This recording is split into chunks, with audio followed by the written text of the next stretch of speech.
నిజం ఏది అబద్ధం ఎట్లా తెలుస్తుంది?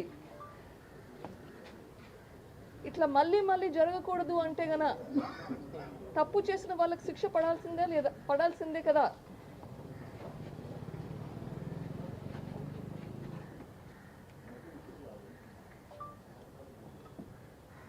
నాన్న నాకు మళ్ళీ రాడు. ఇట్లా మళ్ళీ ఇంకొకరికి జరగకుండా ఉండాలంటే తప్పు చేసిన వాళ్ళకి శిక్ష పడాలి.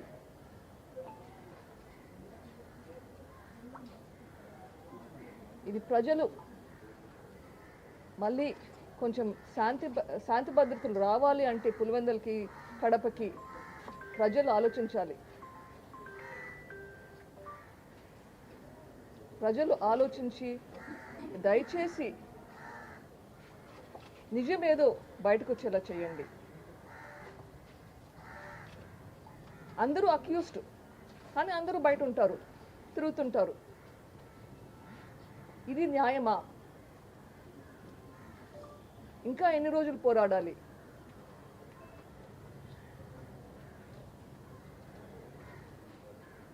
ఈరోజు ఎస్పీ గారితో ఇదే ఆవేదన వ్యక్తం చేశాను. ఎట్లా మనకి మన కడపకి పులివెందులకి ప్రశాంతంగా బ్రతకాలంటే ఎట్లా? రేపు వైఎస్ వివేకానంద రెడ్డి గారి బర్త్డే జయంతి కని వస్తున్నాను. ఈరోజు ప్రొద్దున అమ్మ ఫోన్ చేసింది నాకు,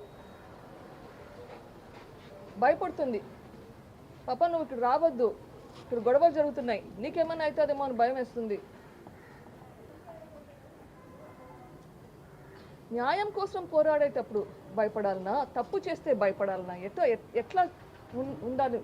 మన సమాజం ఎట్లా ఉండాలి?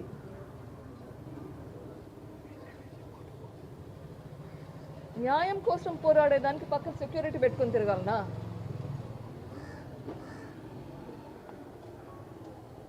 ఎందుకు భయపడాలి? ఎవరి కోసం ఎందుకు భయపడాల్సిన సిచ్యుయేషన్ ఎందుకు రావాలి? తప్పు చేసిన వాళ్ళు జైల్లో ఉంటే ఈ సిచ్యుయేషనే రాదు.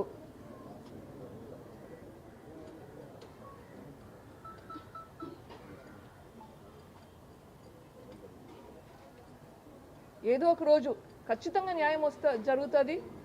నాకైతే నమ్మకం ఉంది.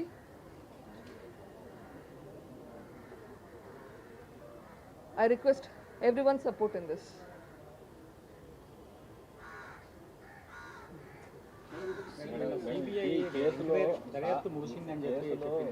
నిందితులుగా ఉన్న వాళ్ళు కూడా సాక్షుల్ని బెదిరిస్తున్న సందర్భాలు ఉన్నాయి.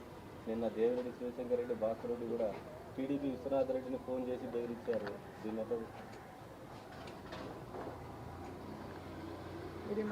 సిబిఐలో సుప్రీంకోర్టులో సిబిఐ దర్యాప్తు ముగిసింది అని చెప్పింది కదా, దాని మీద మళ్ళీ మీరు ఏమన్నా అప్పీల్ చేసే అవకాశం ఉందా? దర్యాప్తు మళ్ళీ స్టార్ట్ చేయాలి కానీ ఇంకా అయిపోలేదు అని చెప్పాను. దాంట్లో ఏం జరిగింది? ఇన్వెస్టిగేషన్ ఇంకా చేయాలి అని చెప్పి రిక్వెస్ట్ పెట్టాము. దాంట్లో సిబిఐ వాళ్ళు కోర్టుకు వచ్చి చెప్పారు, మేము మా తరఫున ఇన్వెస్టిగేషన్ అయిపోయింది, కానీ కోర్టు ఆదేశిస్తే కోర్టు ఆదేశాలు మేము we will follow that. So it is up to the petitioner to convince the court. So that is still sub judice. Let it happen when it happens.